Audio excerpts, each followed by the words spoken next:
एखादी कंपनी घेती काय, मग अजितदादांच्या मुलाची कंपनी 2 दिवसात ठराव मंजूर काय करते आणि 2 दिवसात जी कंपनी ठराव मंजूर करते तिला 2 दिवसात सरकार जमीन काय अलर्ट करतं।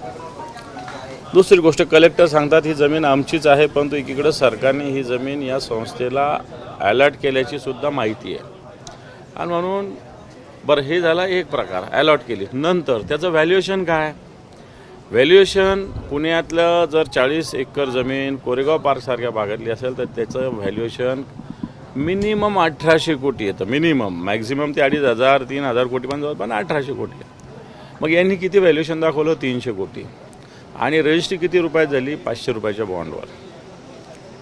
आम्हाला सांगा की समजा महाराष्ट्राची जमीन जरी घेता आली तरी रेडी रेकनर रेट लावावा लागतो। याने जर जमीन केली तर त्याला 75% नजराना भरावा लागतो। परंतु हे सगळं प्रकरण गोंधळाचं आहे, भ्रष्टाचाराचं आहे, गैरव्यवहाराचं आहे। आणि सत्ताधारी परवाच्या दिवशी अजितदादा बोलले शेतकऱ्यांना तुम्हाला सगळं फुकट लागतं, फुकट लागतं, फुकट लागतं। तुम्हाला का फुकट लागतं? 1800ची जमीन 300 कोटीत का लागते? मुद्रांक शुल्क तुम्हाला का माफ करावा लागतो? शेतकऱ्याच्या 1,00,000-1,50,000 लाखासाठी तुम्ही फुकट लागतं म्हणता आणि तुम्ही 1800 कोटीची सगळ्यात महत्त्वाचं कोणतीही जागा भूसंपादन झालेली रेअर केस असते जी वापस देणं, परत देणं। पहिली गोष्ट तर असं जागाच परत देतात नाही। जर असं जर झालं असेल तर मला असं वाटतं महाराष्ट्रातले अनेक लोक आपली जागा परत मागतील, कारण अनेक प्रकल्पासाठी जागा संपादित झालेल्या आहे। रस्त्यासाठी, विविध सिंचनाचे प्रकल्प असते त्याच्यासाठी, कोणी शॉपिंग कॉम्प्लेक्ससाठी, कोणी वेगवेगळ्या जागेसाठी, एज्युकेशन झोन, असे अनेक प्रकल्प भूसंपादित झालेले असतात। परंतु मूळ मालकाला हे परत देणं अतिशय दुर्मिळ बाब असते आणि ही बाब कोरेगाव पार्कसारख्या अतिशय महत्त्वाच्या भागात पुण्यात घडलेली। ज्या प्रकारे पार्थ पवार म्हणतात की मी कुठलंही चुकीचं काम केलेलं नाही आहे, सगळ्या व्यवहार हे नियमाप्रमाणे आहेत, आम्हाला तेच म्हणणं ना, नियम तुमच्यासाठी सगळे गुंडाळून ठेवले ना, की जमीन जी ॲक्वायझेशन झालेली परत कशी मिळते हा नियम आहे का? मग महाराष्ट्रातले अनेक शेतकरी, अनेक लोक उद्यापासून चला मागतील जमीन, आमचं भूसंपादन झालेलं परत द्या, तर सरकार देणार का? हा माझा पहिला प्रश्न आहे। वतनाची जमीन कशाला म्हणतात? ही जमीन पार्थ पवारला कशी देऊ शकतात? पार्थ पवारच्या कंपनीला कसं देऊ शकतात? तुम्ही फुलेशाहू आंबेडकरांचा महाराष्ट्र म्हणतात, सर्वसामान्य माणसाला दिलेली असलेली ही जमीन असेल तर ती एखाद्या महारवतनाच्याच माणसाला मिळाली पाहिजे।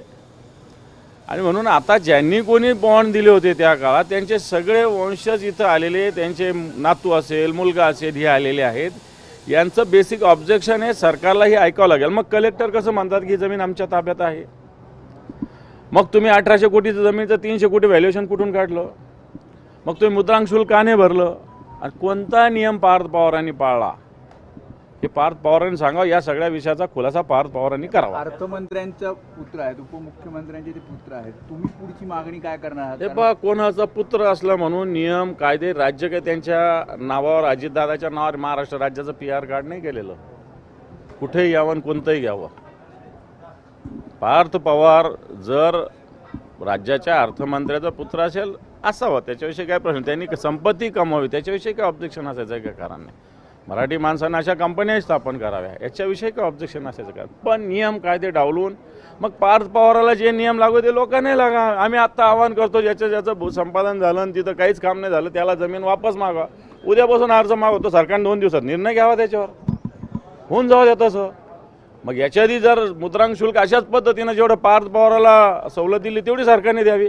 मान्य करू की नियमाप्रमाणे सगळं झालेलं आहे। इथं लोकांच्या 10-10 वर्ष फाईल होत नाही, मंत्रालयात हालत नाही, आणि यांची फाईल पुण्याहून 2 दिवसात जाऊन उद्योग मंत्रालयातून एखाद्या पत्राचा प्रवास 15 दिवसाचा असतो। एखाद्या कलेक्टरकडं एखाद्या जिल्ह्याच्या ठिकाणी दिल्यानंतर मंत्रालयापर्यंत पत्र जायला, एखादी फाईल जायला 15-15 दिवसाचा, 1-1 महिन्याचा प्रवास असतो। आणि यांचं 2 महिन्यात जाऊन वापस काय येतं? मग कोणता नियम 2 दिवसात? हे कोणता नियम तुम्ही पाळता? म्हणजे राज्याला लुटण्याचा प्रकार आहे हा। मेवा भाऊ असतील, मोदी शहा म्हणतात ना खाऊंगा ना खाने दूंगा, अब सब खा रहे और सबको खिला रहे, अशा प्रकारची स्थिती झालेली आहे।